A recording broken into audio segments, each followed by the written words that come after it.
Bienvenue à tous dans ces assises de l'ingénierie pour cette première édition.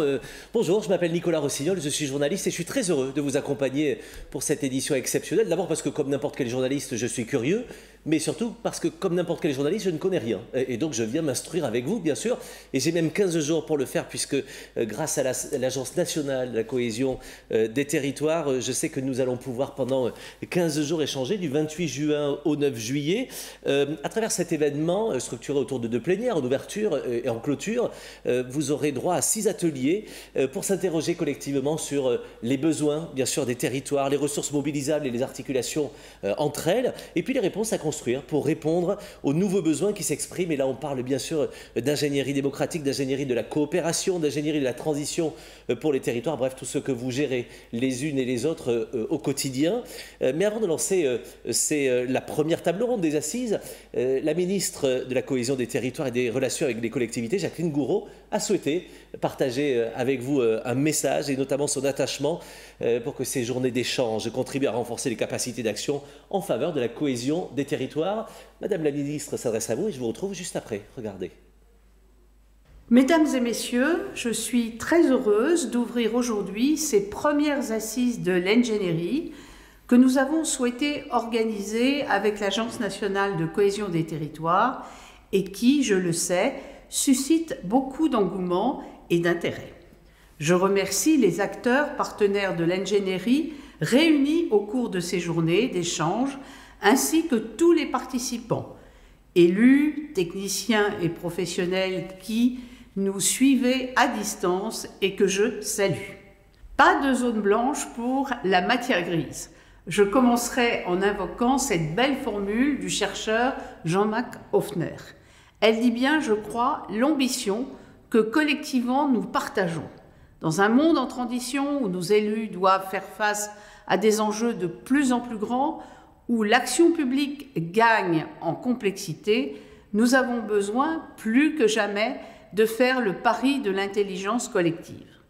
Je ne peux évidemment pas parler d'ingénierie sans commencer par évoquer le rôle essentiel de nos 510 000 élus locaux qui s'engagent au quotidien dans les communes, les intercommunalités, les départements et les régions. Cet engagement est une richesse pour notre pays et nos territoires. Mais il nécessite pour les élus aujourd'hui encore plus qu'hier de développer très grande variété de compétences.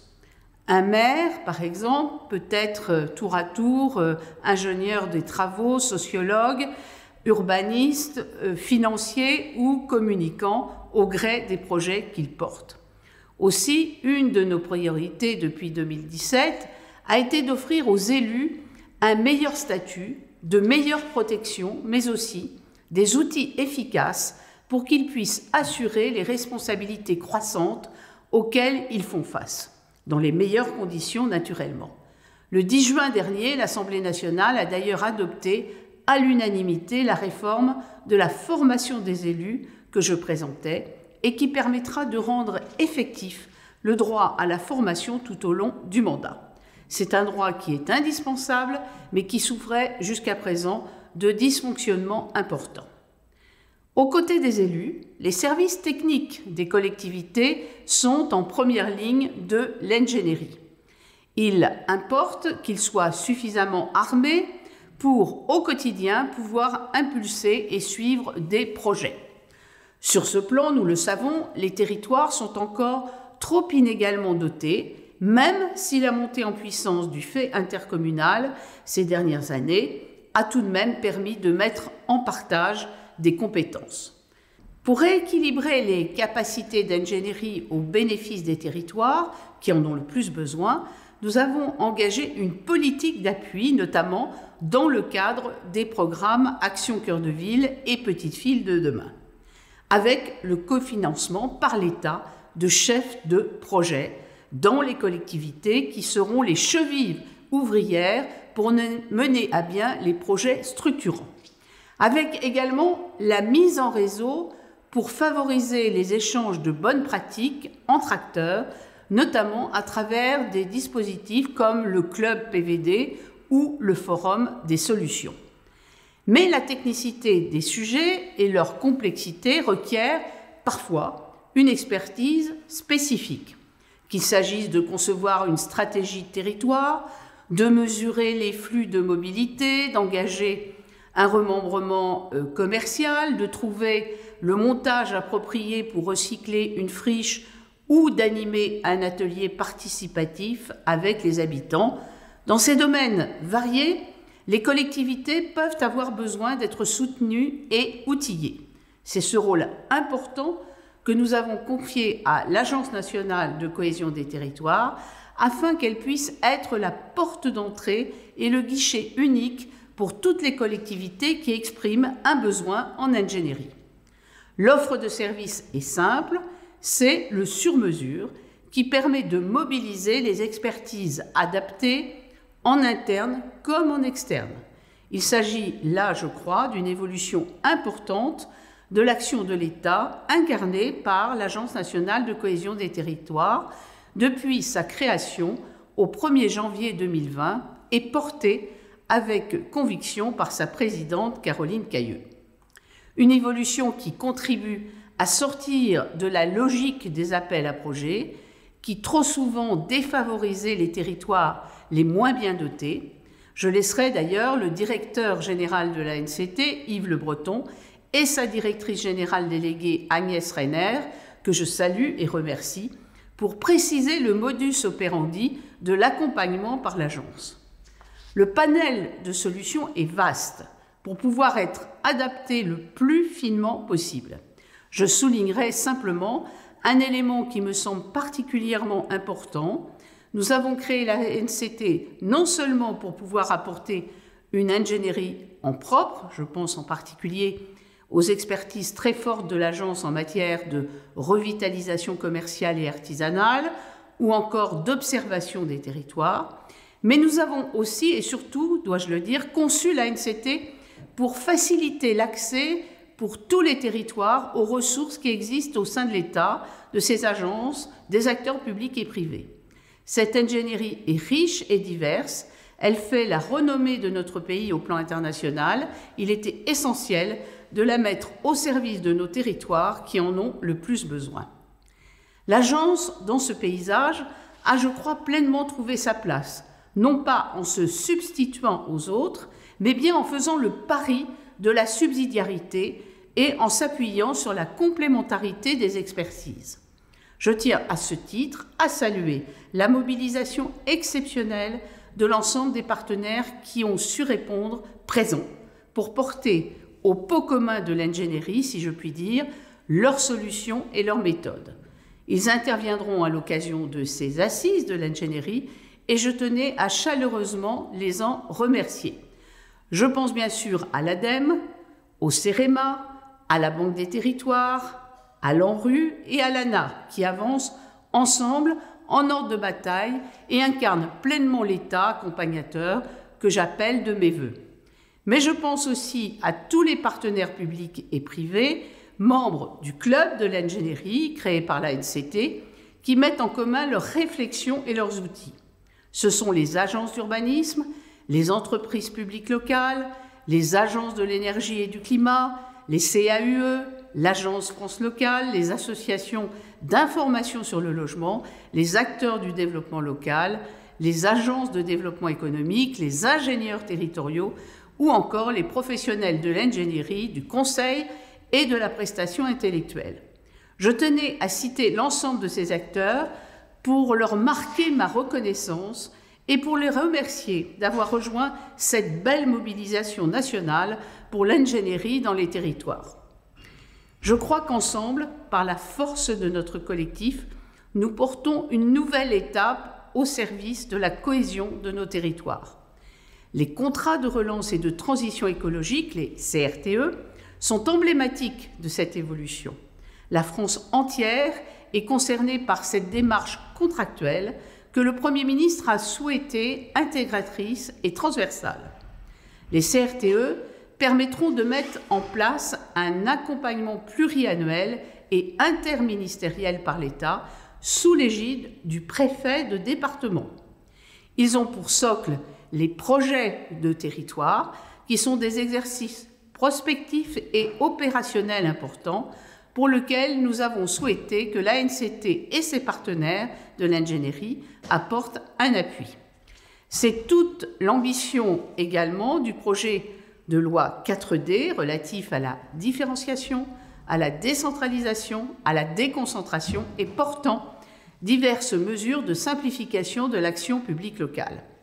Ce texte permettra de renforcer la place de l'État dans les territoires en appui des élus locaux, de simplifier les procédures administratives, de conforter les compétences des collectivités et de leur permettre de les adapter plus finement à leurs enjeux. Je l'ai présenté en Conseil des ministres le 12 mai dernier. Il sera discuté au Sénat à partir du 7 juillet. Mesdames et messieurs, ingénierie vient du latin ingenium, qui signifie habileté. D'une certaine manière, je crois que l'habileté a été ces dernières années notre boussole. Elle s'incarne dans cette belle idée du sur-mesure et dans cette approche différenciée que je défends.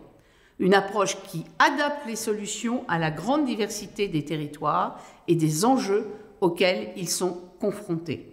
L'ANCT incarne pleinement cette politique et si l'agence s'est rendue si indispensable en 1 an et demi d'existence, je crois que c'est avant tout parce que nous avons fait le pari de la confiance pour mettre en capacité d'agir les territoires et pour mobiliser les expertises dans la richesse de leur complémentarité.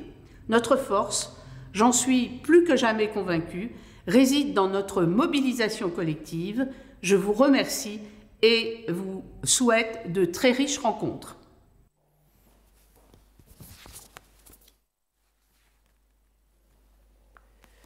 Merci beaucoup.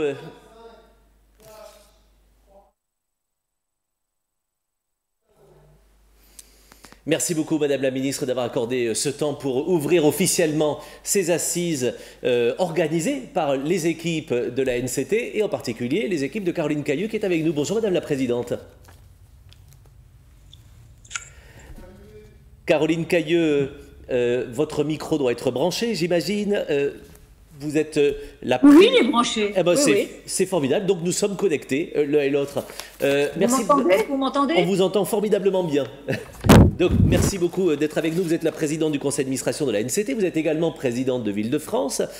On le sait, 18 mois après sa création, l'organisation et les modalités d'intervention de la NCT, on commence à les connaître. Mais est-ce que ces modalités sont à la hauteur des besoins des élus? Qu'est-ce que vous entendez, vous, comme retour?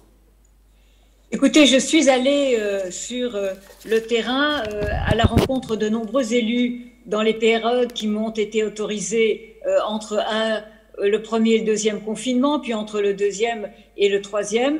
Et je voudrais, avant de répondre à votre question, saluer tous les collègues élus qui sont ici, que je vois à l'écran, ou d'autres qui sont à l'écoute, et vous dire aussi que c'est un plaisir pour moi d'être présente au moment de ces premières assises de l'ingénierie que l'Agence nationale de cohésion des territoires organise. Alors c'est vrai, comme l'a dit Jacqueline Gouraud, que je remercie pour ses propos chaleureux, la vocation première de l'agence, c'était bien de répondre concrètement aux freins récurrents que nous, les élus locaux, nous rencontrons dans l'exercice de nos mandats. Comme l'a aussi très bien dit la ministre de la cohésion des territoires, nous avons eu la volonté de pouvoir travailler d'une manière rationnelle et efficace avec l'ensemble des élus qui sont à la tête des politiques d'aménagement du territoire et que les collectivités actionnent à la carte. Et je crois que c'est très important de revenir encore une fois sur ce à la carte, ou plutôt sur tout ce qui concerne la sur-mesure, parce que c'est en effet la vocation première de l'agence. Alors, je ne vais peut-être pas revenir sur tous les domaines d'intervention de la NCT qui sont nombreux, la revitalisation des centres-villes, l'attractivité des territoires ruraux, montagnards ou des quartiers prioritaires de la ville, ou aussi, bien sûr, la redynamisation du tissu industriel, le renforcement de l'accès à l'éducation, à l'emploi et aux services publics, ou encore la couverture numérique du territoire. Donc voilà des exemples d'accompagnement sur mesure adaptées aux projets et aux spécificités de chaque territoire. Et il me semble qu'aujourd'hui, les préfets qui sont à la manœuvre pour répondre aux attentes des élus sont, j'allais dire, parfaitement à même d'être les plus opérationnels possibles, puisque chaque territoire les sollicite pour une ingénierie précise dont ils ne bénéficient pas sur place, Bien sûr, mais qui permet de leur rendre service. Est-ce que vous pouvez partager peut-être avec nous vos ambitions, justement pour l'agence? On a parlé évidemment de ces 18 premiers mois et les prochaines ambitions, Madame la Présidente. Les prochaines ambitions, c'est de continuer évidemment à apporter des réponses rapides, concrètes et efficaces. Nous nous sommes dotés d'un marché de 36 lots d'ingénierie qui couvrent les thématiques le plus souvent sollicitées et d'un budget de 20 millions d'euros pour mobiliser les ressources utiles à la réalisation des projets des collectivités les plus en difficulté. Je crois qu'aujourd'hui, il faut que nous continuions, surtout dans le cadre du contrat des CRTE, pour lesquels c'est l'agence qui gère plus de 500 CRTE à ce jour et pour aider les collectivités qui le souhaitent à rédiger leur cahier des charges quelque part et en tout cas qui leur permettent surtout d'être aidés dans la réalisation de ce dossier. Je rappellerai qu'aujourd'hui, nous avons un certain nombre de projets qui ont déjà fait l'objet d'un appui renforcé de la part de l'agence au niveau national.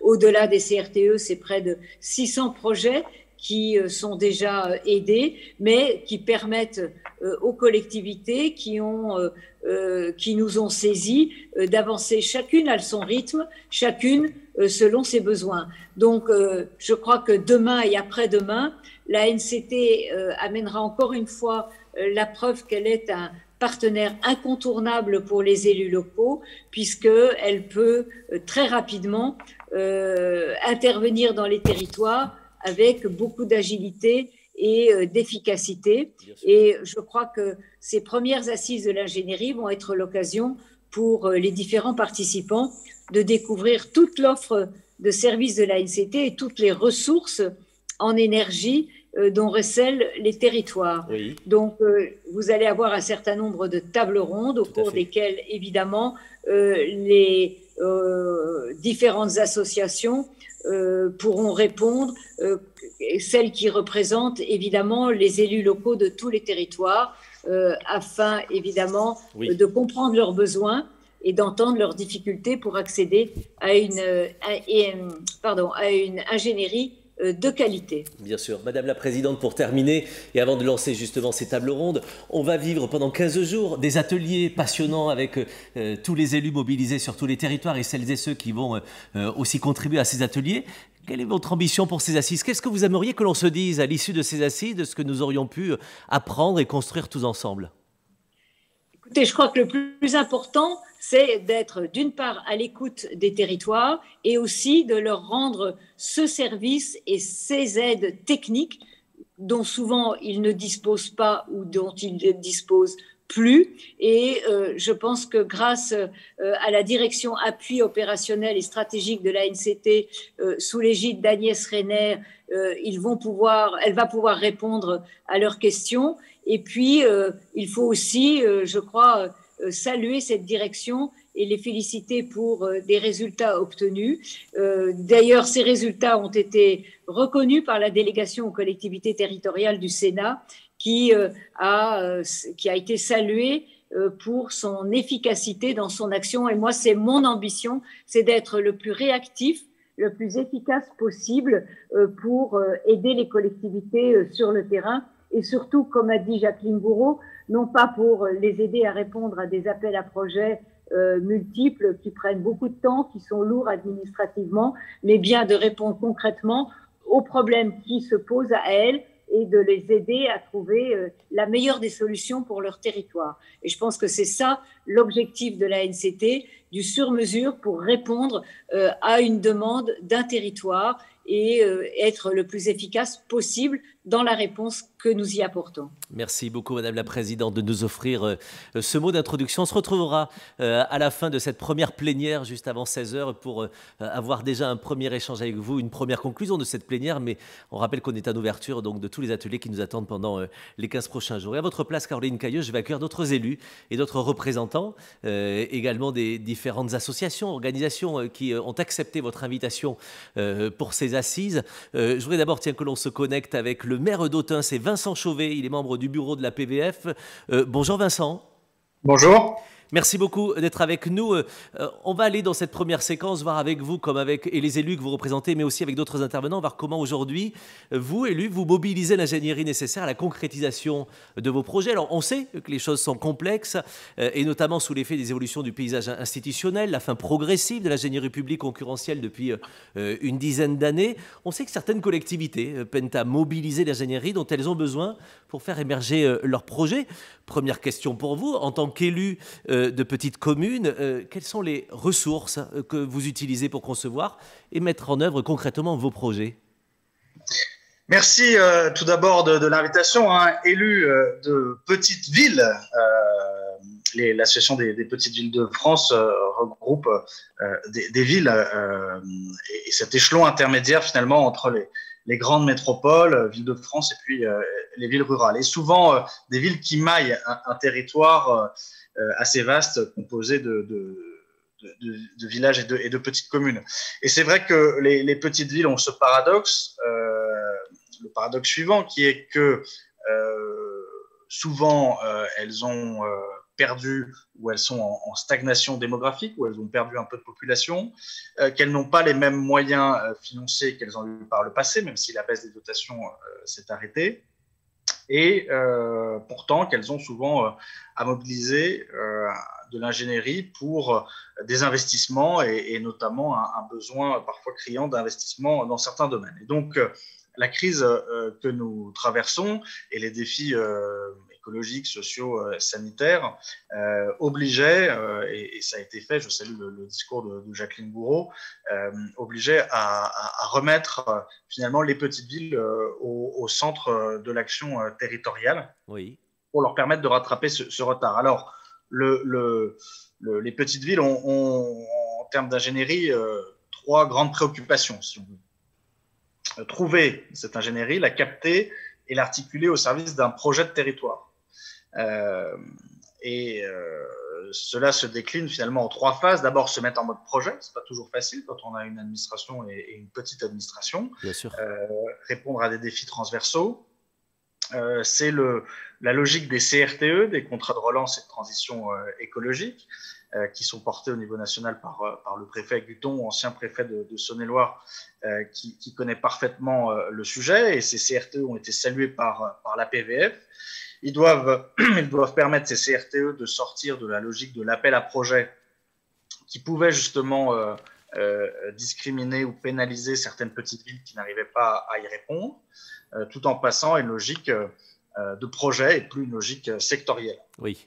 Bon, pour l'instant, les CRTE peinent un peu à se mettre en place, il faut le dire, avec une collision avec le calendrier électoral. Normalement, c'est jusqu'à cet été que le délai a été imparti pour réaliser ces projets. Parfois, il y a justement cette ingénierie qui fait cruellement défaut et on s'en rend compte à l'occasion de la rédaction des CRTE. Certaines collectivités sont accompagnées spécifiquement par la NCT, c'est le cas de mon intercommunalité du Grand Autunois-Morvan. Oui. Et en tout cas, il faut réveiller à ce que justement nous n'ayons pas des CRTE à plusieurs vitesses en fonction de l'accès ou non des collectivités à l'ingénierie pour les rédiger. Et puis, en tant que maire d'une petite ville, nous souhaitons également que le CRTE implique bien les élus communaux, oui, notamment les maires des petites villes et pas seulement intercommunaux. Le deuxième stade, c'est en fait la préparation du projet. Du projet de territoire. Et là, il faut mobiliser de l'ingénierie externe. On en a parlé, le CEREMA, l'ADEME, la Banque du territoire, qui est d'autant plus essentielle pour les petites villes qu'effectivement, je l'ai déjà dit, elles n'ont pas forcément les moyens d'ingénierie interne. Et donc, pour requérir pour avoir recours à l'ingénierie externe, les freins ou les difficultés, c'est d'abord la multitude des dispositifs, même s'il y a un effort de rationalisation qui font que certains territoires peinent à s'y retrouver. Et là, on pense que l'ANCT doit être le véritable coordinateur des demandes et de l'action des différentes agences. D'accord. Et puis, c'est le manque d'ancrage local des opérateurs de l'État ou la faiblesse de leur ancrage.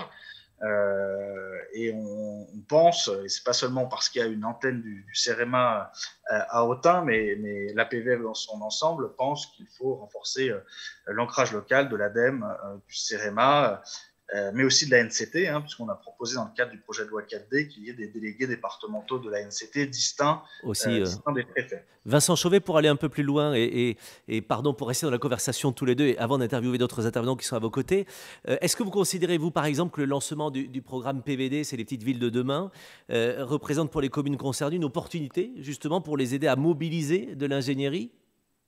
Alors oui, Autun fait partie du programme Cœur de Ville, c'est une des plus petites villes de Cœur de Ville, mais clairement le programme Petite Ville de demain est une opportunité pour les villes de taille un peu plus petites. Elles avaient besoin d'un plan ambitieux et PVD, c'est 3 milliards d'euros hors plan de relance, avec effectivement un vrai soutien à l'ingénierie, le cofinancement de chefs de projet, de managers de centre-ville. Même si le nombre de villes retenues dans PVD, on peut se demander si elles pourront toutes recruter un manager de centre-ville et ou un chef de projet. Et c'est peut-être là où l'intercommunalité intelligente permettra de mutualiser les choses. Et puis, c'est le club Petite Ville de demain, le réseau, pour avoir bénéficié de Cœur de Ville et m'être intéressé aux différents forums, les forums des solutions dont a parlé Jacqueline Gouraud, les réunions à la CEL de l'architecture et du patrimoine et ce que fait la Banque des Territoires aussi en rassemblant les élus. C'était le prochain, c'est à Avignon, je crois.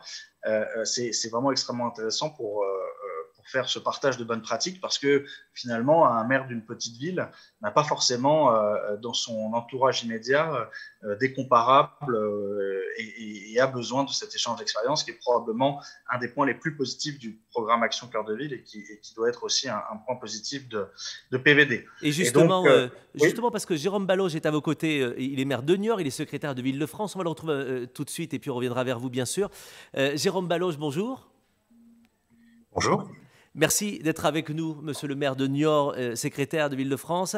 Votre commune, elle émarge, elle, justement, au programme Action Cœur de Ville. Racontez-nous, comment s'est passée la mobilisation de l'ingénierie dans ce cadre-là ? Écoutez, d'une part, Ville-de-France a été dans une attitude très, très constructive pour Cœur de Ville. On a travaillé très tôt avec l'État, Jacques Mézard, à l'époque ministre en charge, puis Julien de Normandie, aujourd'hui Jacqueline Gouraud. Donc on a eu vraiment l'opportunité d'une vraie co-construction qui a été très appréciable. Donc il est évident que chaque ville a ses besoins, mais on regroupe un certain nombre de sujets, de caractéristiques communes. Et l'ingénierie a été importante tout simplement pour gérer la partie habitat, commerce en rez-de-chaussée. Dans des villes intermédiaires, le sujet est important. Pour aussi gagner en volume, parce que nous avions l'habitude de peut-être trop travailler en régie, et ce qui est une bonne chose, mais qui limite notre surface d'action. Et puis, donc, de mobiliser de l'ingénierie financière, de se doter d'outils nouveaux, comme des SEM immobilières ou commerciales, et puis aussi de travailler avec des acteurs qui peut-être avaient été un peu moins présents qu'ils ne sont aujourd'hui grâce à Cœur de Ville sur nos territoires. La Caisse des dépôts, devenue Banque des territoires, Action Logement, autant d'acteurs dont l'action est aujourd'hui très précieuse dans nos villes. Est-ce qu'il y a eu des difficultés, par exemple, pour la mise en place des plans d'action prévus au sein de la Convention Action Cœur de Ville ? Alors, ça peut être des difficultés, des moyens financiers, un manque d'accompagnement technique, par exemple ? J'ai pas rencontré vraiment de difficultés dans mon cas particulier et je pense que dans la plupart des cas, Action Cœur de Ville a été et demeure une véritable action de mobilisation qui commence à donner des effets. En plus, il y a le contexte Covid qui place les villes moyennes de 10 000 à 100 000 habitants pour ce qui est de la catégorie de Ville-de-France au cœur des enjeux et de l'intérêt public. Il était temps, puisqu'elles maillent le territoire. Ce sont des villes-préfectures. Depuis la Révolution française, elles ont un rôle très important. Et donc, elles reprennent force avec ces projets et puis le contexte actuel. Donc, on a plutôt une belle mobilisation. Maintenant, on voit aussi les enjeux de s'inscrire dans la durée, Oui. d'où l'enjeu de rallonger en quelque sorte l'opération Action Cœur de Ville jusqu'en 2026. Ça me semble être indispensable. Et puis aussi de sortir peut-être de la logique appel à projet, qui devient peut-être un peu trop prévalente dans les concours publics. Quand on est sur un projet qui court jusqu'en 2024 et je l'espère jusqu'en 2026, on a besoin de construire les choses sur le long terme, on les prévoit à l'avance et on ne peut pas forcément être à pêcher le bon appel à projet pour rentrer dans la bonne case alors que c'est pas forcément le bon moment ou le bon tempo.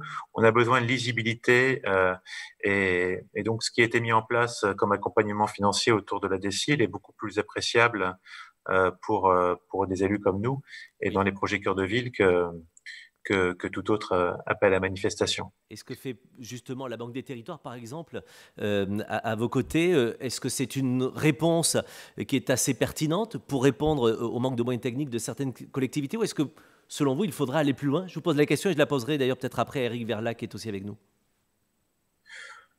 Oui, il y a tout ce qui relève de l'ingénierie qui est intéressant. Après, les villes comme Niort ont aussi leur capacité, leurs moyens.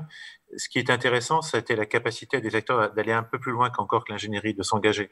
C'est tout le dispositif sur les foncières de la Banque des Territoires qui donne vraiment corps et qui permet d'un investissement financier important. C'est tout le développement aussi d'actions logement sur le territoire au plus près. Oui. Ce qu'on peut peut-être avoir en vue en vue de simplification, c'est justement une plus grande clarté peut-être dans les catalogues que proposent ces acteurs qui sont très précieux, mais où il y a une forme de profusion, comme les appelle les manifestations d'intérêt de l'État, qui font qu'on passe à côté de certaines choses et qu'on manque peut-être une bonne mise en cohérence. Mais globalement, Action Cœur de Ville, c'est une très belle mobilisation des acteurs, le retour d'un certain nombre d'entre eux, la mise en place d'ingénierie, l'élargissement du domaine de l'ingénierie. Et donc, il faut aussi pouvoir asseoir aujourd'hui les moyens de cofinancement parce qu'on ne réussit pas ces opérations sans cela. Et quand on voit qu'Action Cœur de Ville se développe avec Petite Ville de demain, ce qui est très bien, on a vraiment besoin d'un renforcement plus que d'une dispersion. Des sujets aussi comme le fonds friche ont été des enjeux très appréciables qui ont besoin d'être beaucoup mieux dotés parce qu'on voit bien que pour répondre aux enjeux environnementaux comme la récente loi sur le climat, ou tous les SRADET régionaux, ou nos propres SCOT au niveau de nos EPCI, on a besoin de trouver des modèles économiques de restructuration de ces parcelles, parfois polluées, parfois tout simplement en friche, oui, pour les reconquérir, plutôt que de piocher sur des réserves agricoles qui n'ont plus lieu d'être aujourd'hui consommées, en tout cas en moins grand nombre. Beaucoup de sujets que vous évoquez, et d'ailleurs que l'on doit évoquer certainement avec Éric Verlac au quotidien, qui est le directeur général de l'AMF. Bonjour Éric, merci beaucoup d'être avec nous, vous êtes bien connecté. Oui, bonjour à vous, merci de m'avoir invité à m'exprimer à l'ouverture de ces assises, que je salue. Merci d'avoir accepté l'invitation des équipes de la NCT. Justement, on va aller un peu plus loin sur ces sujets. Sur le plan opérationnel, concrètement, comment ça se passe en fait, est-ce qu'il faut aller plus loin, comme on vient peut-être de l'évoquer à l'instant avec Jérôme Baloge? Est-ce que, selon vous, il y a besoin d'aller encore plus loin sur ces dispositifs et l'accompagnement notamment de la Banque des Territoires? Oui, si vous me permettez de revenir sur le sujet même de l'ingénierie territoriale, au fond, pourquoi parle-t-on aujourd'hui de l'ingénierie territoriale et pourquoi l'agence a estimé nécessaire de lancer ces assises? C'est que on est quand même 7 ans après la disparition de la TESAT, on est 14 ans après le début de la RGPP, et que le manque de moyens et de compétences de l'État déconcentré en matière d'assistance, d'accompagnement des collectivités, c'est d'autant plus fait sentir que l'agence est montée en puissance en voulant initier des projets nouveaux, beaucoup de projets, et que ce phénomène que nous connaissions de déficit d'ingénierie territoriale est apparu plus criant que jamais, et c'est heureux qu'il en soit ainsi, mais je voudrais quand même dire qu'il faut que nous inscrivions ce retour sur le devant de la scène de l'ingénierie territoriale dans la durée, parce que la vocation de l'ingénierie territoriale, c'est d'agir sur des projets de long terme, de moyen ou de long terme, et qu'il est très heureux qu'aujourd'hui l'agence soit consciente et l'État soit conscient de ce besoin. Pour autant, le vide, si j'ose dire, a commencé à se remplir, puisque la privation seule fait sentir le besoin, comme disait le philosophe. Oui. Mais ça a commencé à se remplir. Il y a les agences techniques départementales, les CAE, la ministre a rappelé l'ensemble des opérateurs tout à l'heure. Et je crois que l'avenir de l'ingénierie territoriale est à la complémentarité des acteurs. Nous sommes pour une chaîne d'ingénierie qui conjugue des compétences organisationnelles, prospectives, des projets, et qui pourrait se traduire par un réseau dans lequel l'agence a un rôle de guichet, régulateur, coordonnateur, mais qui associe aussi le département, le CEREMA, les services déconcentrés de l'État. Au fond, sous ce vocable unique qui ne recouvre pas une réalité unique, il y a en réalité un paysage très composite et qui nécessitera dans la durée d'être consolidé, d'être conforté. Pour autant, moi, je voudrais appeler l'attention de l'agence sur le fait que les engagements qui sont pris aujourd'hui en matière d'ingénierie territoriale doivent être proportionnés à la réalité de ses moyens et de ses capacités d'action. Aujourd'hui, les élus restent quand même un peu perplexes devant la multiplication des appels à projets. Alors, on l'a beaucoup dit dans les interventions précédentes, la vocation de l'agence est de clarifier les relations avec les collectivités locales, de leur permettre de faire avancer leurs projets. On est pour l'instant toujours dans une logique d'appel à projets. Il n'y en a jamais eu autant, d'après ce qu'en disent les élus. Donc, ce renversement du mode de fonctionnement doit être notre priorité. Et je pense que la contractualisation, qui est à la fois un mécanisme inclusif, et on l'a vu avec les différents maires qui sont exprimés, qui sont évidemment tout à fait capables de porter les projets dont ils ont parlé, mais ça peut être aussi un mécanisme exclusif pour les plus fragiles, qui peuvent se sentir en difficulté d'accès à ce type de dispositif. Justement, Éric Verlaque, juste en un mot, parce que j'ai d'autres élus et représentants d'associations qui sont à vos côtés, mais juste en un mot, pour ces territoires fragiles, quelles sont les réponses supplémentaires, en quelques mots, selon vous, à apporter ? Pour nous, la première des réponses, c'est le fait de ne pas fonctionner exclusivement sur les appels à projets, de veiller à ce que la contractualisation permette aux projets propres des collectivités, communes ou intercommunalités les plus petites, les plus fragiles, les moins bien dotées, de pouvoir faire émerger leurs projets, y compris lorsqu'ils n'entrent pas dans une programmation, un programme décidé par l'État. Bien sûr. Au fond, il faut qu'il y ait un mode de fonctionnement qui soit peut-être un peu moins descendant et un peu plus remontant. Ça peut être un objectif de long terme, de moyen terme pour l'agence et pour l'ensemble des opérateurs. Mais le retour de ce sujet de l'ingénierie territoriale, et j'en conclurai par ça, c'est que ça pose la question qui est beaucoup évoquée par les maires de la complexification croissante de l'action publique. C'est-à-dire qu'aujourd'hui, quand on discute avec des maires qui n'ont pas forcément tous des équipes techniques, administratives aussi complètes que celles des élus qu'on a entendus, la complexité de la mise en œuvre de l'action publique est une réalité partagée par beaucoup d'entre eux.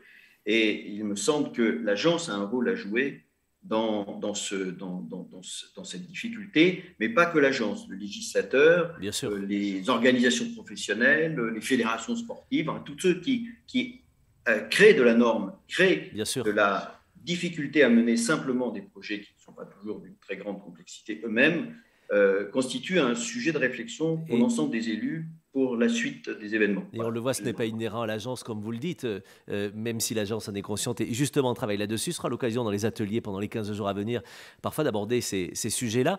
Et à vos côtés, avant d'entendre dans un instant Jeannine Dubié, qui est députée de Haute-Pyrénées, mais qui est aussi présidente de l'ANEM, ces territoires de montagne, je voudrais vous emmener avec moi à travers ces quelques images sur la commune des Ors. On est allé justement vous proposer ce petit sujet. On en reparle juste après avec Jeannine Dubié. Regardez.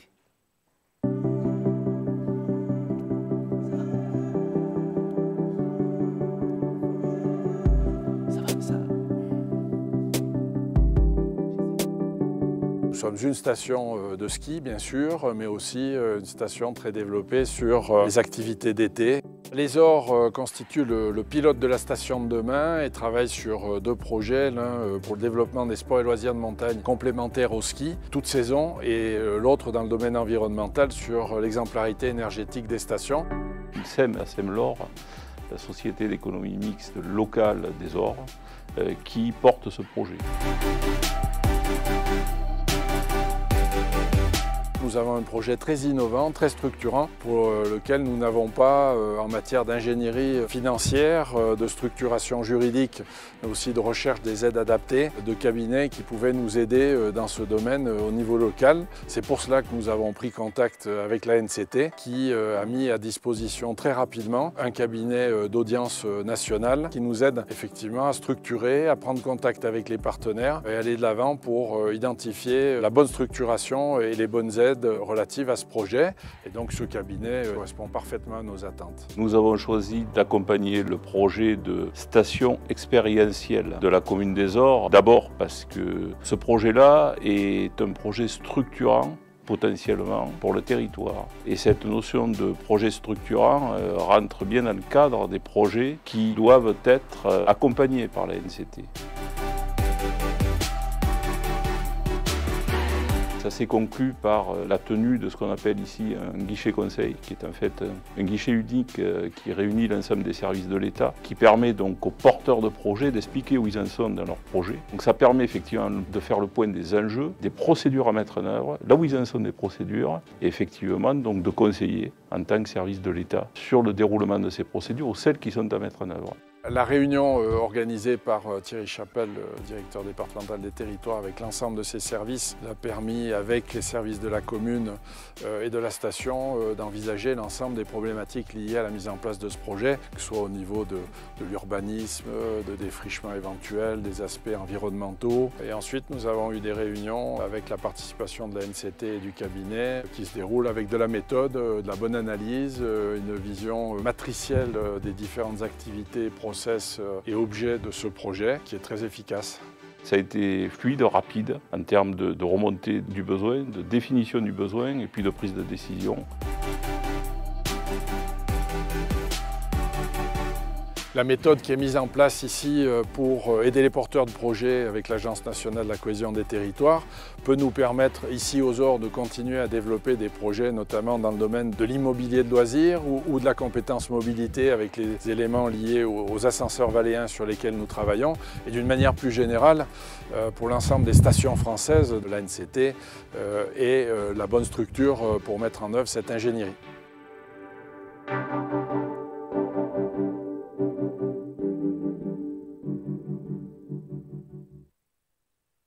Merci beaucoup à tous ces acteurs du territoire qui ont accepté de nous recevoir et de répondre à nos questions. On est avec Janine Dubié. Bonjour Madame Dubié.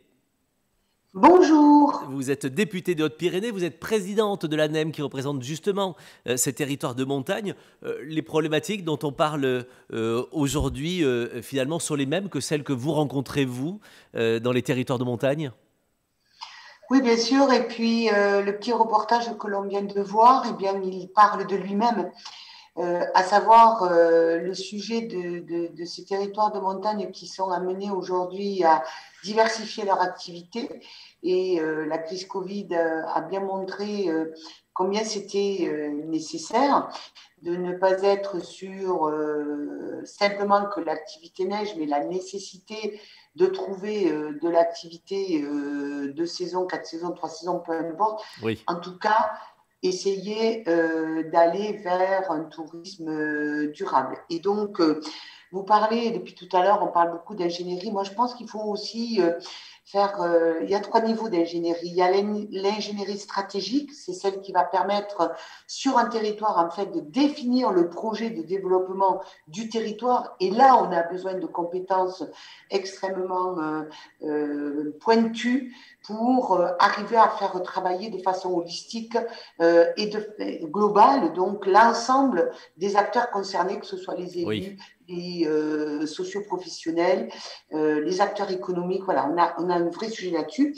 Après, sur l'ingénierie technique et financière, qui sont les 2 autres niveaux, je pense que les collectivités ont réussi à trouver, on a parlé tout à l'heure de la TESAT, elle a disparu, les départements se sont organisés, ils ont créé des agences départementales qui peuvent accompagner les personnes, les porteurs de projets publics sur des dossiers précis. Voilà, la création de tel équipement, des choses comme ça. Mais là où je pense que l'apport de la NCT est extrêmement important, c'est sur cette dimension stratégique, puisque c'est autour de ça en fait que va se dessiner la montagne de demain. Voilà. Et justement, Et donc, on est en pleine actualité, Madame la Présidente, parce que on a le lancement du programme Montagne, ça a été signé il y a quelques jours, c'est ça? Donc on est vraiment là. c'est exactement, Ouais. voilà, Comment est-ce que nous vous percevez justement complétons ce bien. lancement de programme? Racontez-nous.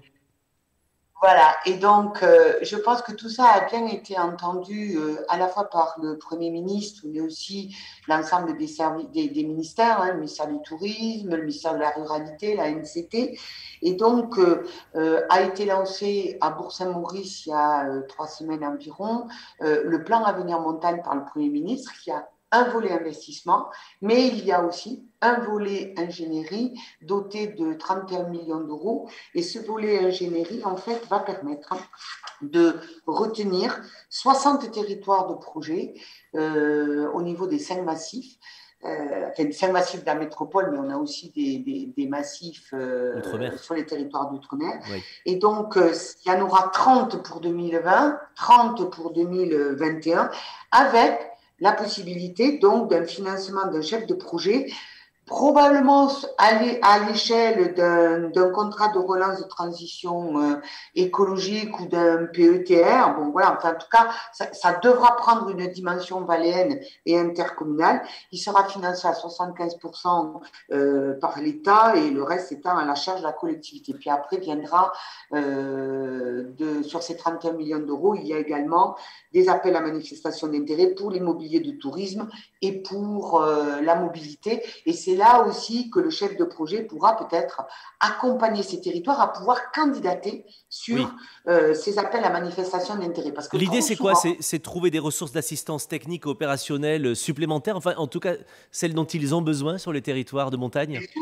mais oui, bien sûr, parce que ce sont de toutes petites collectivités qui n'ont pas en ressources humaines la capacité à pouvoir porter ce type de réflexion parce que ça prend du temps, parce qu'il faut aussi des savoir-faire. Bien sûr. On ne fédère pas autour d'un projet stratégique de territoire comme ça en claquant des doigts, quoi. Il faut aussi que l'ensemble des acteurs se sentent concernés et sentent que leur activité, leur devenir, leur avenir, ils doivent le construire ensemble. Voilà. Bien sûr. Et dans la montagne, il y a effectivement il y a le secteur de l'agriculture, il y a certes le secteur de la neige, mais il y a aussi tout ce qui touche autour de l'hébergement des hébergements de loisirs.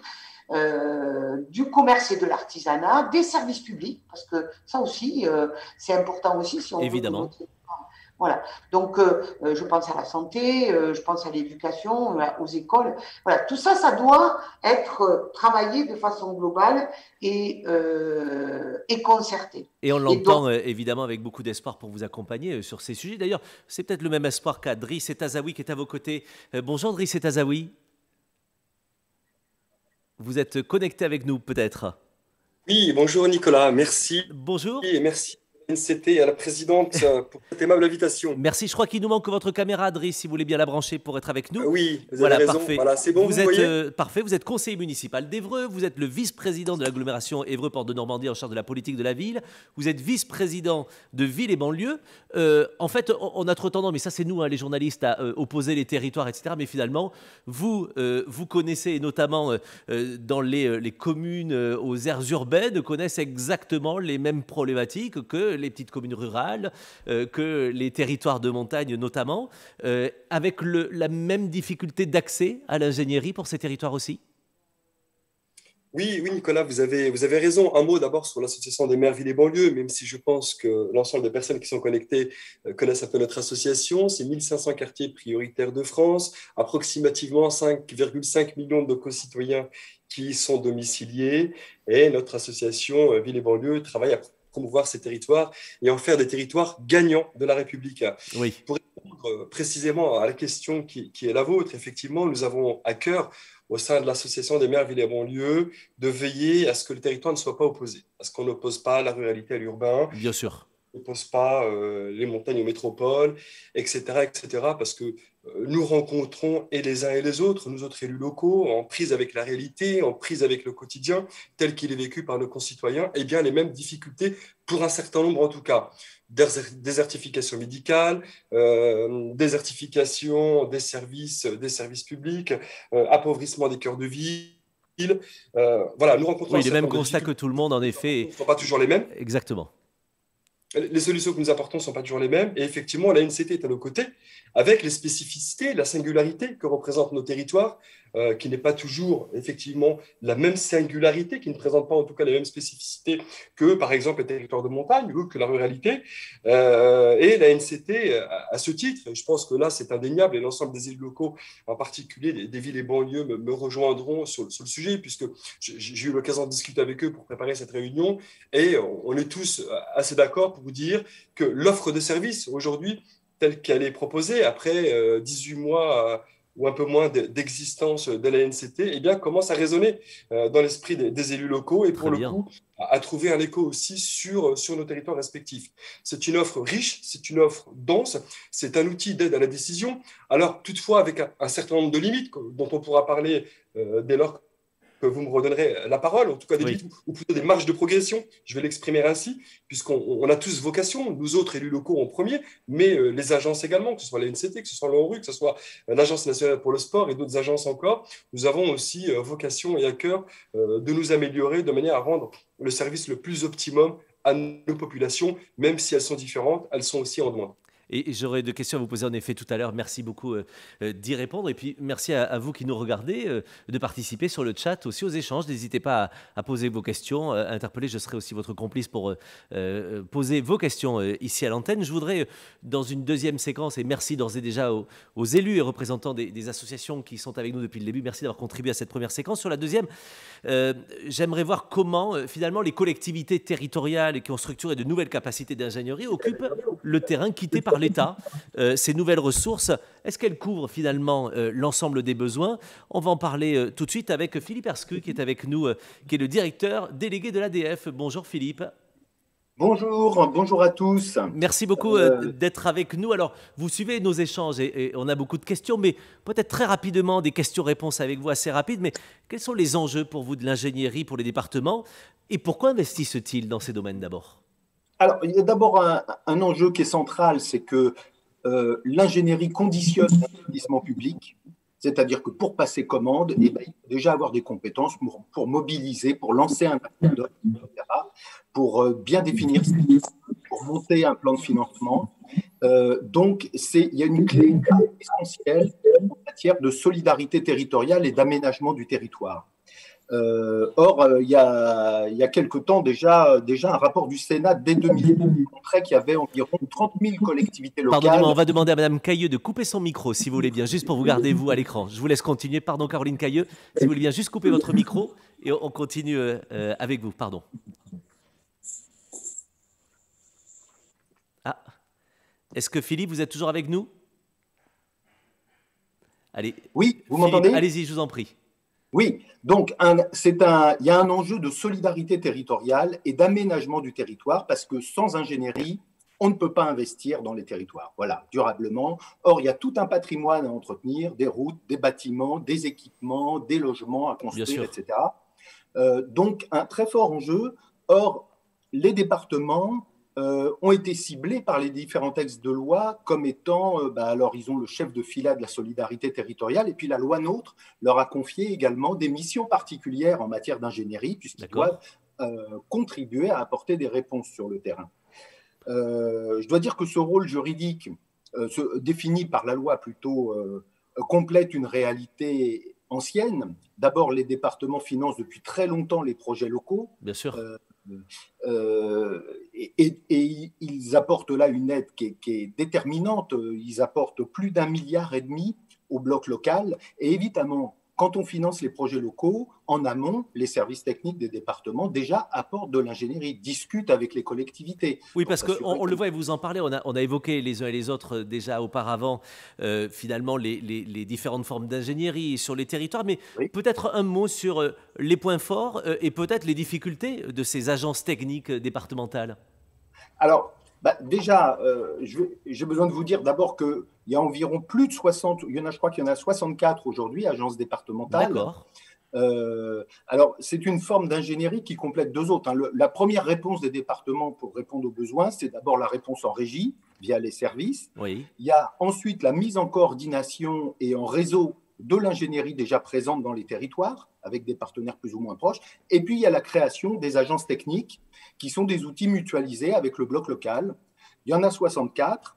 Ça fait plus de 1500 agents sur le terrain, dans ces agences techniques, auxquels il faut ajouter bien souvent les CAUE avec lesquels ils travaillent, qui sont aussi créés par les départements et financés par eux, les services des départements eux-mêmes qui viennent compléter l'offre. Ça fait donc plusieurs milliers de personnes qui, tous les jours, contribuent à répondre aux problèmes d'ingénierie opérationnelle quotidienne essentiellement. D'accord.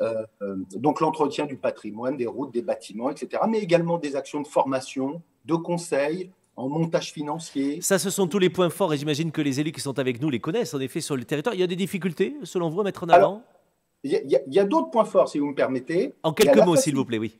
Oui, alors la facilité de commande, puisque évidemment, quand on est membre d'une ATD, on peut facilement commander les prestations sans passer par toutes les obligations des appels d'offres, la proximité et l'ancrage dans le territoire, et la liberté d'organisation sont des outils très souples. Bien sûr. Et les collectivités peuvent rentrer, sortir, prendre ce qu'elles veulent comme prestation, etc., oui. etc. Et donc, ça fait qu'aujourd'hui, on a souvent dans les ATD entre 70 et plus de 90% des communes qui sont adhérentes, communes des départements oui, tout à qui sont adhérentes à ces agences. Est-ce que vous pouvez venir à ma question, s'il vous plaît, juste en deux mots, parce que j'ai d'autres invités aussi à faire parler, juste en deux mots sur les difficultés peut-être rencontrées, s'il y en a? Alors, les difficultés, ou en tout cas les limites.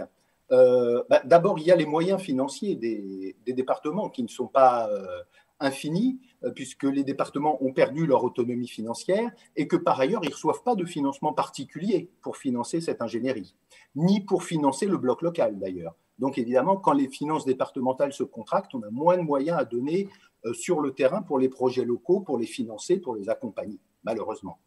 Ce qui souligne d'ailleurs l'importance de ne pas dissocier le fonctionnement de l'investissement. Pour investir, il faut des capacités de fonctionnement. Ensuite, je dois dire que les ATD répondent à des besoins opérationnels quotidiens. Évidemment. Mais dès qu'il y a des enjeux extrêmement pointus, par exemple, le président de l'ADF, Dominique Bussereau, en Charente-Maritime, avait un problème avec le pont de l'île de Ré. Bon, ce n'est pas l'ingénierie locale qui peut répondre sur un si gros ouvrage d'art. Oui. Et donc, il a fait appel au CEREMA. Donc, pour des problèmes très pointus, très techniques, de grande ampleur, il faut des compétences à la hauteur qu'il a trouvées, notamment au CEREMA.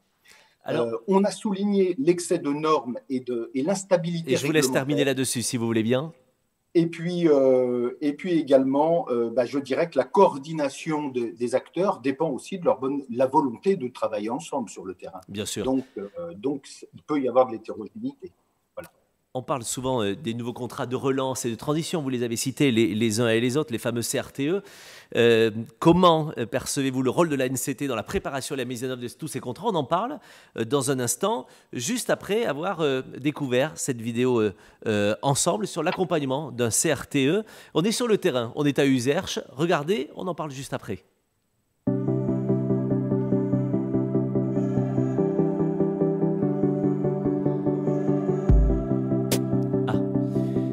Revenir alors. J'avais un peu...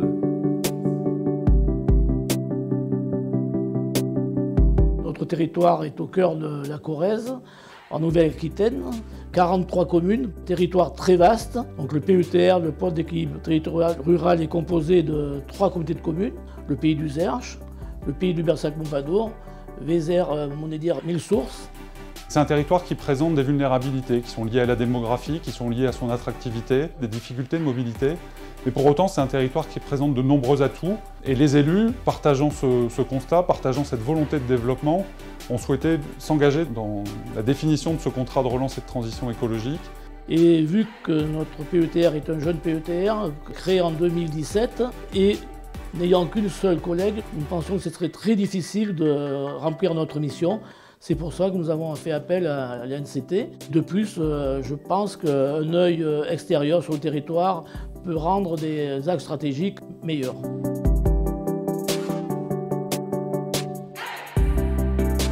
Le PETR disposait déjà de nombreux diagnostics, mais pour autant, il n'avait pas un état des lieux complètement transversal, et donc c'est naturellement que la ANCT a été sollicitée, d'une part pour offrir ce diagnostic multithématique, pour accompagner la collectivité dans cette concertation, parce qu'il est important aussi que l'ensemble des habitants de ce territoire soient consultés, et puis dans la rédaction du projet de territoire et la définition des axes stratégiques.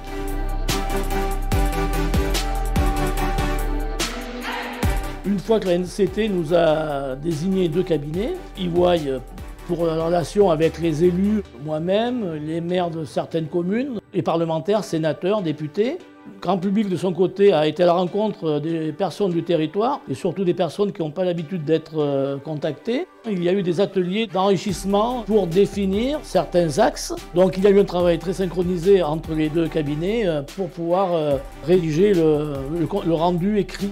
Tout a été engagé rapidement, puisque dès le mois de février, les élus ont souhaité engager cette démarche. Dès le mois de mars, la NCT validait en fait la proposition et la demande qui étaient formulées par les élus. Et dès le mois d'avril, les 2 bureaux d'études étaient mobilisés et de travailler à la rédaction d'un document qui a été présenté il y a maintenant quelques jours et qui va faire l'objet d'une validation par les élus d'ici la fin du mois de juin. La prochaine étape, c'est la validation de ce projet de territoire avec la signature du CRTE qui est prévu d'ici quelques jours, au mois de juillet. Après les vacances d'été, il est prévu des ateliers avec les élus et les habitants qui ont été interviewés afin de refaire remonter des nouveaux projets ou d'affiner les projets existants.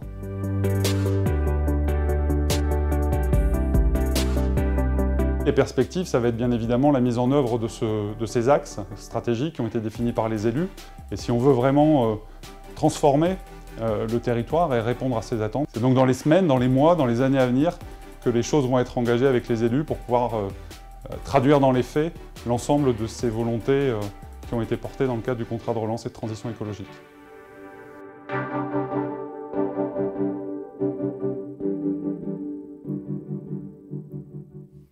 Et beaucoup d'enjeux, on l'entend. Merci beaucoup à celles et ceux qui ont accepté de répondre à nos questions dans ce reportage. Je voudrais revenir avec Éric Verlac, qui est le directeur général de l'AMF.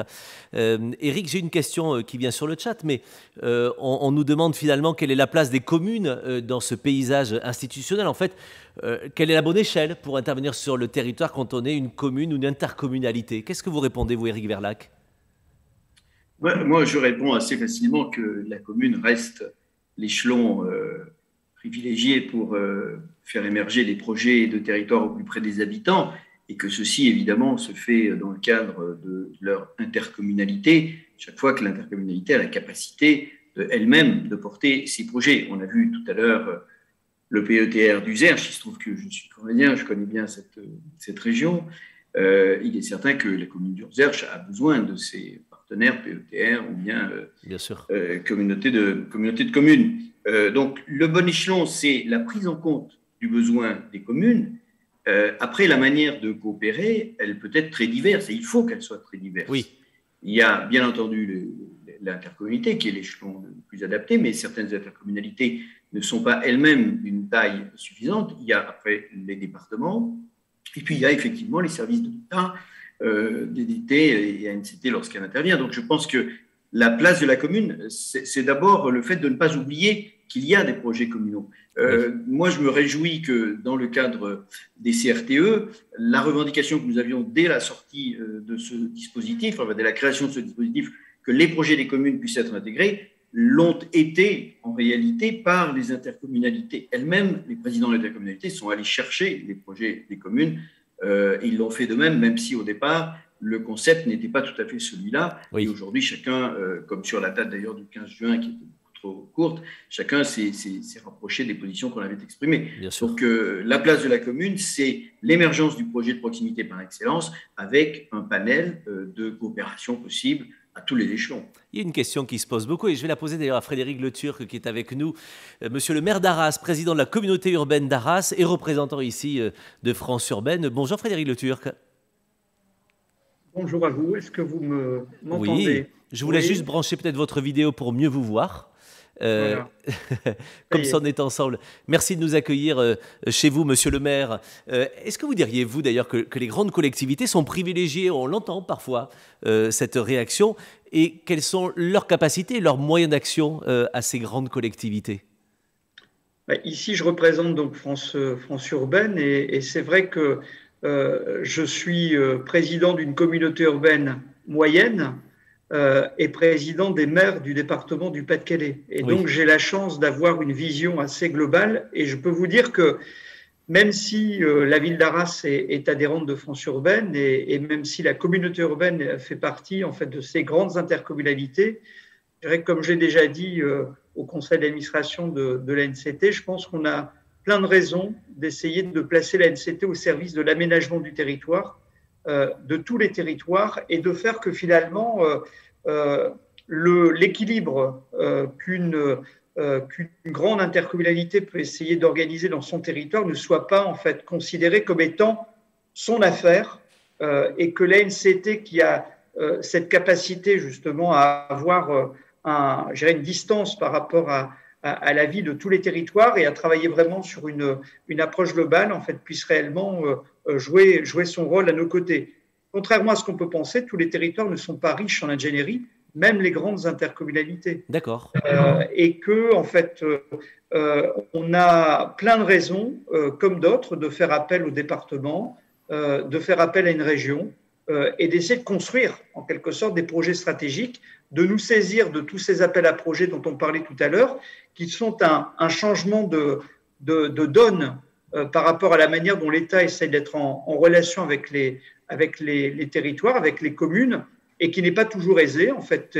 Et l'objectif de l'ANCT, je pense, ça doit être de défendre une certaine justice d'accès à tout ce que l'État, en fait, est amené à mettre sur la table. Et grand ou petit, on a besoin de travailler ensemble. Et c'est bien de le rappeler ici, et les équipes de la NCT s'y attachent au quotidien. Je rappelle, jusqu'au 9 juillet, les uns les autres, vous pourrez participer, assister à des ateliers pour parler plus en détail de tous ces sujets. On est avec Pascal Gruzel, d'ailleurs. Bonjour Pascal, vous êtes conseiller affaires européennes, aménagement du territoire et outre-mer à Région de France. Vous avez un rôle particulier en matière de contractualisation et de planification. Donnez-nous quelques mots peut-être là-dessus pour mieux comprendre. Oui, bonjour Nicolas, bonjour à tout le monde. Déjà, j'excuse le président Muselier, retenu aujourd'hui par d'autres obligations, vous l'avez bien compris. Voilà.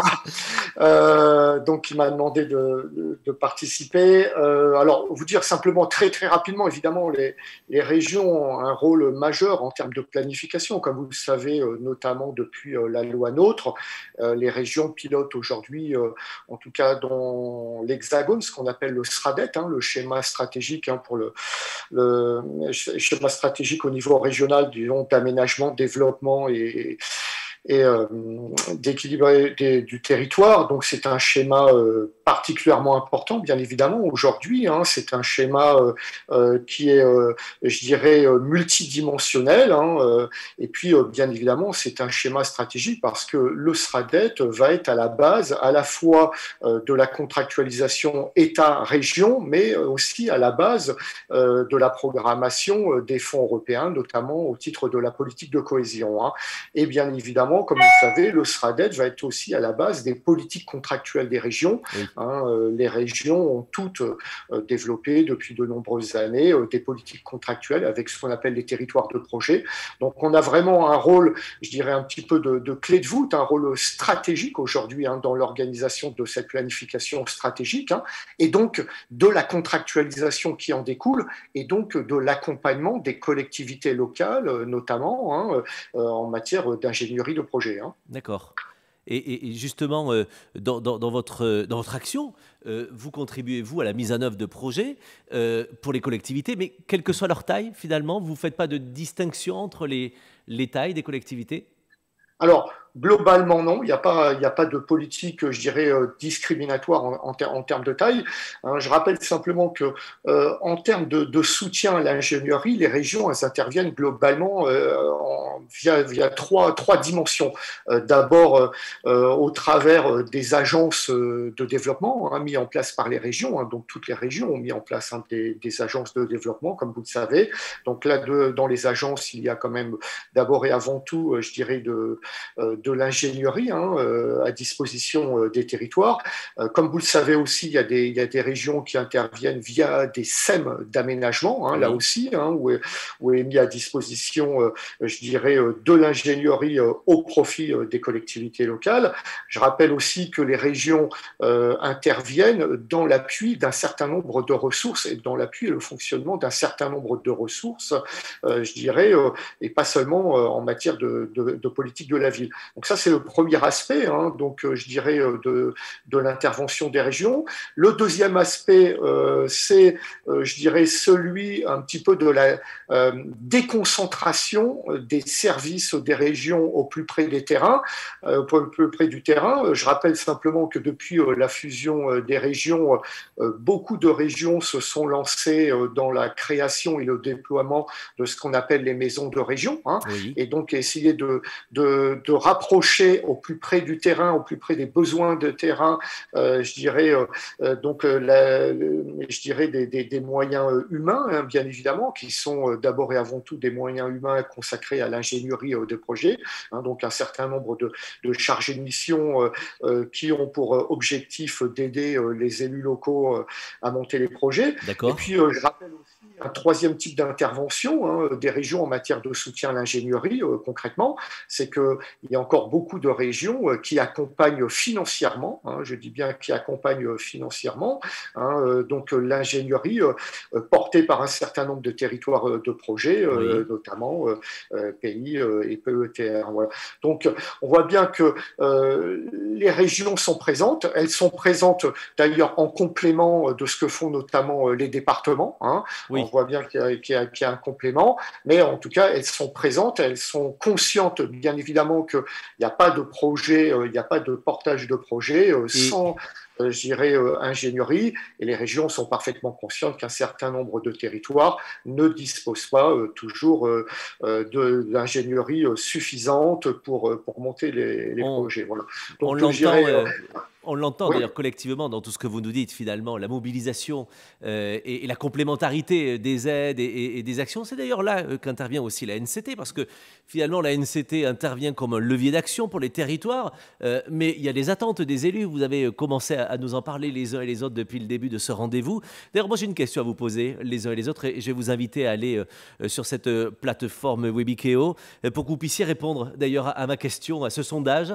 On va pouvoir le décrypter dans quelques instants, mais peut-être répondre à ma question. Quelle est votre attente principale vis-à-vis de la NCT? On est là avec les équipes de la NCT et pendant ces 15 jours de ces assises particulières, quelle est votre attente principale vis-à-vis de la NCT? Est-ce que c'est un diagnostic territorial? Est-ce que c'est un appui opérationnel? Est-ce que c'est un soutien financier? Vous pouvez répondre les uns et les autres, et puis on regardera le résultat du sondage dans quelques instants avec Caroline Cailleux d'ailleurs qui nous rejoindra dans quelques minutes pour la conclusion. L'occasion d'ailleurs d'interroger deux parlementaires qui nous font aussi l'honneur d'être avec nous cet après-midi, Madame Huguette Thiénat et Charles Guéné. Bonjour Madame, bonjour Monsieur, vous êtes bien connectés tous les deux? Alors normalement vous devriez être connectés. Ça, c'est la solitude du journaliste sur son plateau télé. Alors, je n'ai pas Madame Thiénat, je n'ai pas Monsieur Guéné, on va peut-être les voir dans quelques instants.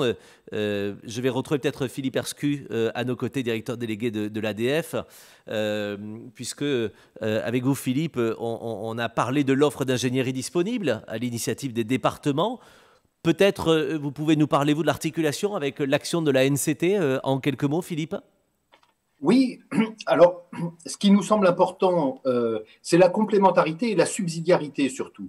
C'est-à-dire qu'il n'y ait pas de multiplication finalement et des doublons sur le terrain, et qu'on privilégie d'abord la réponse locale, parce qu'il y a déjà des organisations qui sont établies et des acteurs qui sont organisés, et si on ne trouve pas la réponse, à ce moment-là, qu'on s'adresse à la NCT, soit parce qu'il y a un trou dans la requête, et bon, ça peut arriver, soit parce que c'est une demande tout à fait spécifique et on ne trouve pas la réponse. Voilà. Autre point également, d'ailleurs, avec l'ensemble des conseils départementaux, il y a besoin d'une articulation, d'une information permanente, à la fois pour informer sur les grands programmes qui vont se décliner dans les territoires, de manière à ce que le conseil départemental puisse accompagner et s'articuler, puisque lui-même a ses contrats et ses financements, donc qu'il puisse voir et discuter avec l'État de la manière dont il va pouvoir éventuellement accompagner les démarches, tant du point de vue de l'ingénierie que du point de vue des financements. Voilà. Enfin, je tiens à souligner à quel point il est important d'avoir une ingénierie de second niveau technique très performante. Je pensais notamment au CEREMA, qui a donc une ingénierie de pointe, tant dans le domaine des ouvrages d'art, des routes, des ponts, etc., de la gestion des risques, qui n'est pas à la portée de l'ingénierie locale, quotidienne. Et on a besoin pour tout le monde, pour l'ensemble des acteurs, d'avoir cette ingénierie de second niveau extrêmement pointue, mise à disposition facilement au profit de tous, quoi, voilà. Merci de le rappeler. Voilà ce que j'aurais pu dire. Oui, non, mais c'est très bien et merci pour ça. Je reviens avec Janine Dubié qui est toujours avec nous et Driss Etazaoui également. Peut-être vous pouvez nous parler, vous, justement, de la manière dont la NCT peut répondre à la singularité des territoires que vous représentez. Je rappelle, Janine Dubié, que vous êtes la présidente notamment de l'ANEM et ses territoires de montagne. Et Driss Etazaoui, vous êtes vice-président de ville et banlieue. Madame Dubié, d'abord, pour répondre à ça, sur la NCT et sa réponse par rapport à la singularité de vos territoires. Oui, mais je pense que je l'ai déjà exprimé tout à l'heure. Je rajouterai un point là-dessus, sur la singularité de nos territoires, c'est qu'il existe des commissariats de massif et que donc ces commissariats de massif ont leurs agents, en tout cas les commissaires de massif, ont l'habitude de travailler avec les acteurs de la montagne, qu'ils soient élus ou socio-professionnels. Et donc je pense que dans le cadre du plan ingénierie montagne et plan d'investissement, il faut aussi donner la possibilité à ces comités de massif d'avoir les ressources nécessaires en moyenne humaine. Voilà, je pense que ça, c'est un point extrêmement important. Ensuite, par rapport à votre question que vous posiez tout à l'heure sur qu'est-ce qui est le plus important, diagnostic territorial, appui financier, accompagnement technique, je ne sais pas exactement. Moi, je pense qu'il y a un mot que vous avez oublié d'un peu, c'est la stratégie. C'est-à-dire que le diagnostic territorial n'a de sens que s'il permet ensuite de pouvoir permettre une vision stratégique de développement du territoire. Bien sûr. Et donc, ma réponse à cette question, c'est que c'est ça bien. Je pense que c'est là-dessus, avec des compétences fournies au travers de l'ANC, ou soit au travers de cabinets, soit au travers de personnes qui pourraient être recrutées. C'est là, je trouve, qu'il peut y avoir la plus-value. Voilà. Bien sûr. Après, et des attentes. Oui. Et l'ingénierie financière, très honnêtement, de nombreux agents de développement locaux sont formés à ça et c'est leur métier. Non, mais c'est intéressant de le souligner et de le dire comme ça. Driss Etazaoui, vous partagez le constat, les demandes pour vous, pour Ville et banlieue, comment la NCT peut répondre à la singularité des territoires que vous représentez? Moi, je suis vraiment très surpris par la richesse et la diversité de l'offre de la NCT, puisque notre élus locaux, nous avons tendance à regarder la NCT par le prisme de nos besoins et des attentes de nos territoires, et donc de ne connaître que les dispositifs qui sont rattachés à la spécificité de nos territoires. Et je découvre là toutes les autres actions ou interventions de la NCT, et il est à saluer l'effort significatif pour les territoires de l'agence. On a beaucoup parlé de volonté. Je suis également surpris des strates, je le découvre, des strates des ingénieries de projet. On a parlé de la NCT pour l'État, et puis je le découvre également pour les régions, même si je les connaissais un peu, puisque et les régions et les départements interviennent aussi à travers de l'ingénierie de projet, que ce soit sur l'aménagement du territoire, que ce soit sur l'attractivité et le développement économique. On a également des ingénieries de projet à l'échelle des intercommunalités, des EPCI, notamment sur les questions de développement social et urbain. Donc on voit bien qu'il y a plusieurs strates d'ingénierie, chacune répondant à des problématiques plus ou moins locales, plus ou moins proches. Et là aussi, c'est un effort qui est à saluer, que ce soit celui de l'État ou celui des collectivités territoriales. J'en reviens aussi à quelque chose que j'ai beaucoup entendu, c'est Éric Verlac qui le disait tout à l'heure, tout démarre ou tout commence à partir de la volonté municipale. Le projet démarre dès lors qu'il est identifié par le maire et par son équipe, et c'est des champs de proximité, et il a bien raison de le souligner. Toutefois, la volonté du maire ne suffit pas, on l'a vu aussi à travers vos différents témoignages, cette volonté politique, aussi forte soit-elle, elle doit aussi s'appuyer sur un écosystème, sur un territoire d'intelligence. Et cet écosystème, c'est d'une part le territoire et d'autre part l'ensemble des compétences qui peuvent de temps en temps s'enchevêtrer aussi, puisque le projet d'un maire peut concerner aussi l'intercommunalité, peut concerner des cofinancements, qu'ils soient de la région ou du département, et donc il a à construire, à stabiliser, à conforter cet écosystème qui va lui permettre finalement de construire son projet de territoire ou bien de construire le projet qui est le sien. Et donc nous avons, et c'est là aussi le rôle peut-être confié à la NCT, que d'organiser, construire les liens qui vont bien, de manière à ce que ces écosystèmes, à ce que ces territoires intelligents eh bien, puissent bénéficier à plein auprès des maires qui ont des projets ou des présidents d'intercommunalité, et donc, in fine, auprès de leurs habitants respectifs. Concernant plus particulièrement la question que vous m'avez posée, et c'est là que j'aborderai les quelques limites, en tout cas, que nous percevons sur la NCT, mais une fois de plus, 18 mois d'existence, nous avons encore à faire un long chemin ensemble, et le travail est important, et une fois de plus, il est à saluer. Bien sûr. La NCT à travers les dotations, notamment les dotations d'investissement, que ce soit la dotation politique de la ville, ou alors les subventions de fonctionnement à travers le budget opérationnel du programme 147. Et donc, c'est vrai que la NCT est très visible de par ce biais.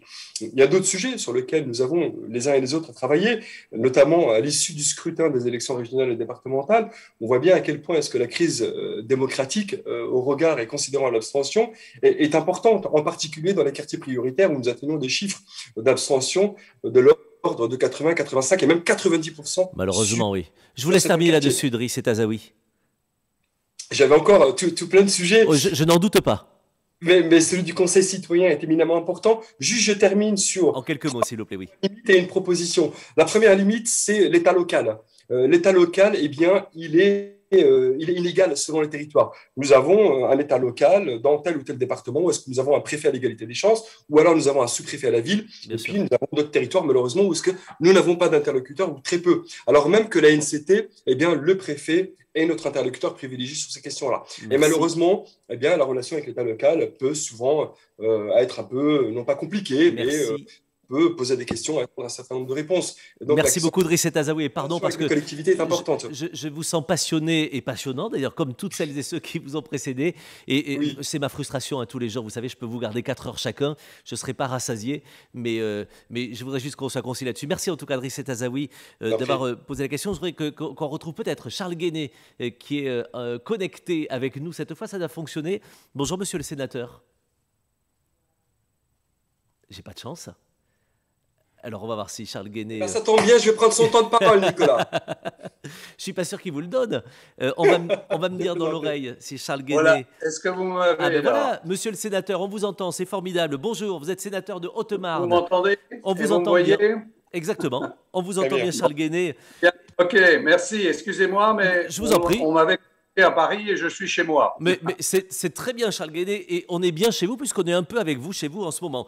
Un petit mot, monsieur le sénateur, sur votre vision peut-être justement de l'ANCT et comment l'ANCT doit être un facilitateur ou une agence facilitatrice pour les territoires et notamment dans le cadre du plan de relance. Bien.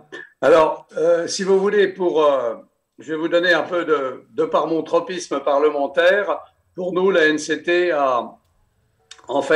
est la conjonction de deux volontés, celle de l'État de fédérer un petit peu ses services et de pouvoir piloter ses politiques, les politiques d'État, et d'autre part, une sorte de volonté du terrain de pouvoir rentrer dans une ingénierie et de se connecter.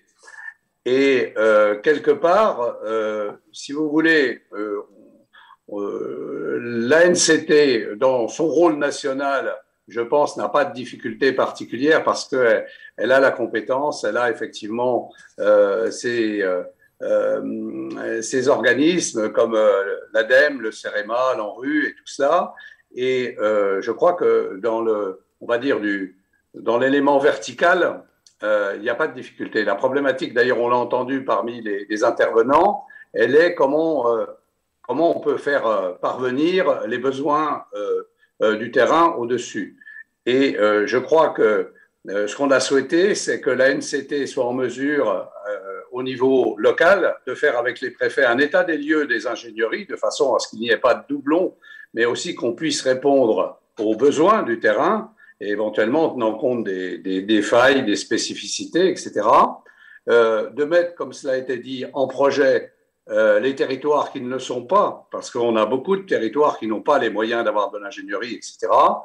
Et en réalité, d'être une sorte de vecteur innovant et fédérateur à la fois des préfectures et des territoires. Alors, pour répondre directement à votre question, de voir quel peut être son rôle dans le cadre du plan de relance, je crois qu'à cet égard, l'ANCT est un peu comme un centre de ressources quelque part, mais aussi bien pour les territoires qui, effectivement, doivent faire face à cette technicité qui a été évoquée par certains de nos collègues, mais aussi d'arriver à faire en sorte que même les préfectures, qui sont quand même des agents coordonnateurs, puissent aussi aller vers ce centre de ressources, parce que je crois que c'est important, même les préfectures, quelquefois, n'ont pas l'ingénierie elle-même pour arriver. Et je crois que c'est là qu'est le rôle de la NCT, et on le verra pour ce plan de relance, et notre souhait, c'est que ça ne soit pas un peu one-shot, que ce ne soit pas que pour le plan de relance, mais que ça continue pour les lendemains qui, nous espérons, chanteront. Exactement, et merci en tout cas de nous inviter à chanter et tous ensemble. Je voulais vous remercier, monsieur le sénateur, et avec vous, toutes celles et ceux qui ont accepté l'invitation de la NCT pour cette plénière exceptionnelle d'ouverture de ces assises de l'ingénierie. Je voulais retrouver maintenant Caroline Cayeux pour conclure ensemble cette plénière. Madame la Présidente, vous êtes avec nous pour la conclusion. D'abord, Caroline Cayeux, je voudrais partager avec nous, vous l'avez vu il y a quelques instants, j'ai posé une question à celles et ceux qui nous regardent en leur demandant quelles sont leurs attentes principales vis-à-vis de la NCT. Je leur donnais 3 choix, un diagnostic territorial, un appui opérationnel, un soutien financier. Eh bien, c'est dans cet ordre décroissant, en fait, à 44%, ceux qui nous regardent attendent un soutien financier, à 33%, ils attendent un appui opérationnel, et à 22%, un diagnostic territorial. Caroline Cayeux, déjà ces chiffres vous parlent sur les attentes? Alors oui, je dis bien sûr que ces chiffres me parlent. Je pensais en fait que le diagnostic territorial viendrait plutôt en premier, mais quelque part, ces 3 préoccupations sont un peu les réponses que l'agence souhaite apporter au territoire. Moi, je voudrais, avant d'aller plus loin dans ma réponse, remercier tous les représentants des associations d'élus qui ont bien voulu parler de leurs expériences et de la volonté qu'elles portent au nom de leurs associations d'élus. Je voudrais dire aussi que j'ai bien compris que la complexification croissante de la mise en œuvre de l'action publique telle que l'a abordé le directeur général de l'AMF devient pesante et difficile à résoudre pour nos collègues. Et je partage aussi l'analyse qu'il y a beaucoup trop d'appels à projets qui prennent aussi énormément de temps sur la rédaction des réponses. Alors, moi, ce que je voudrais dire, c'est que sur les diagnostics territoriaux, oui, nous en faisons. Bien sûr, je me souviens d'un département dans lequel je suis allée où plusieurs intercommunalités voulaient mettre en place une politique touristique. Elles ne savaient pas comment s'y prendre et c'est la préfète qui a pris les choses en main, d'abord en fédérant ces intercommunalités, puis en leur permettant de construire et de travailler ensemble, ce qui était déjà une étape. Oui. Sur l'appui au niveau des projets, bien sûr que c'est en effet un peu l'ADN de l'agence et d'ailleurs un appui qui doit être le plus général possible. L'offre d'ingénierie doit être la plus générale possible. Nous avons entendu s'exprimer les problématiques des quartiers politiques de la ville, mais aussi du monde rural. Et nous devons avoir ce sceptre le plus large de la réponse à nos territoires. On doit être, comme je crois que cela a été dit à plusieurs reprises, un centre de ressources qui à la disposition de la singularité de chacun de nos territoires. Et puis le soutien financier, oui, en termes d'ingénierie, je citerai deux exemples que nous avons pu mettre en place. D'une part, une réponse à la commune de Béthune et plutôt à l'agglo de Béthune concernant la friche industrielle de Bridgestone, et où là, nous avons offert un budget d'ingénierie pour réfléchir à l'avenir de cette friche industrielle. Même réponse et même j'allais dire, aide financière pour Lannion au moment du départ de Nokia. Donc, en effet, cela, nous savons le faire pour aider les territoires à la fois à avoir ce diagnostic, mais à la fois pour venir en appui à leurs projets quand ils ne sont pas capables. Et je voudrais préciser aussi que nous ne faisons jamais à la place des territoires, mais bien quand on nous demande une aide qui soit ponctuelle et précise. Et donc, quand il manque de l'ingénierie, même quand un département n'a pas l'ingénierie suffisante pour aider le territoire, eh bien, le préfet peut nous saisir, évidemment. Et je crois que cette clé d'entrée unique est vraiment l'ambition de la simplification, de l'agilité et de l'efficacité de cette agence.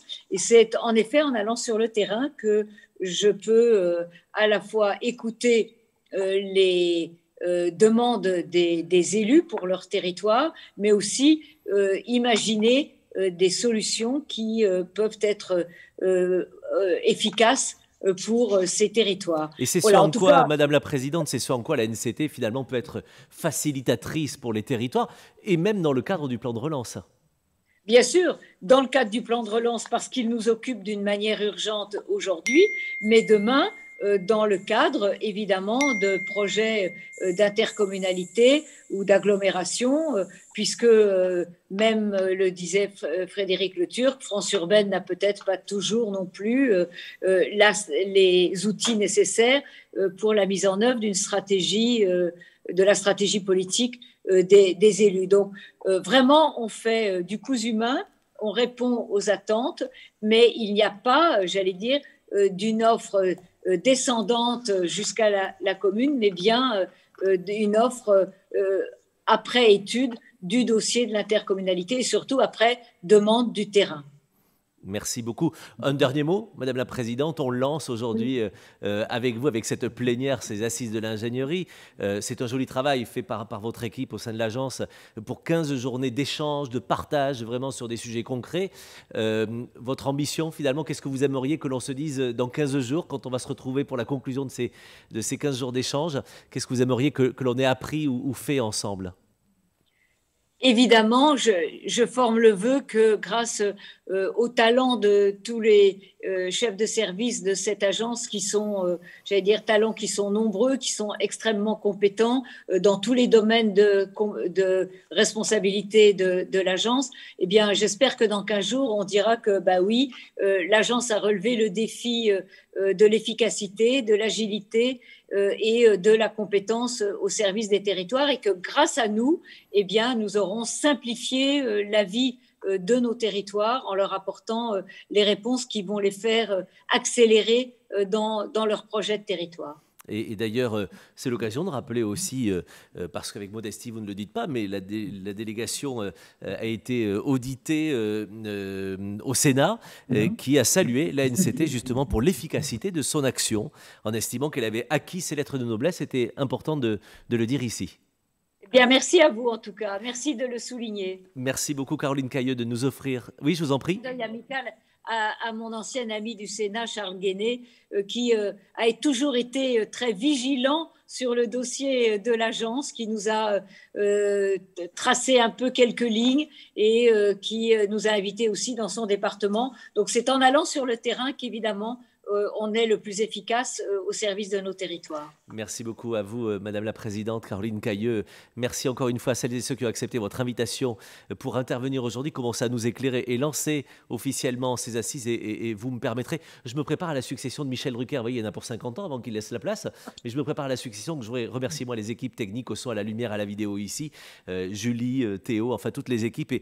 Et en particulier surtout à la NCT, Agnès Reiner, Christelle Brem, Valérie Lazec, Nadia Baccar, Sylvie Hervy, Aude Sarodi, Agnès Garderet, Jeannot Ayoun, qu'elles ne m'en veuillent pas si j'oublie du monde, mais en tout cas je voulais les saluer en votre nom parce que leur marathon commence. Elles dormiront dans 15 jours, mais c'est 15 jours nuit et jour pour vous accompagner, mesdames et messieurs les élus, mesdames et messieurs des associations et des institutions, parce que la NCT est à votre service aussi pour ces ateliers. Merci à tous pour cette première plénière. On se retrouve dans 15 jours pour ensemble saluer le travail commun que l'on aura fait tous ensemble pendant ces 2 semaines. À très bientôt. Joyeuse journée à tous. Merci.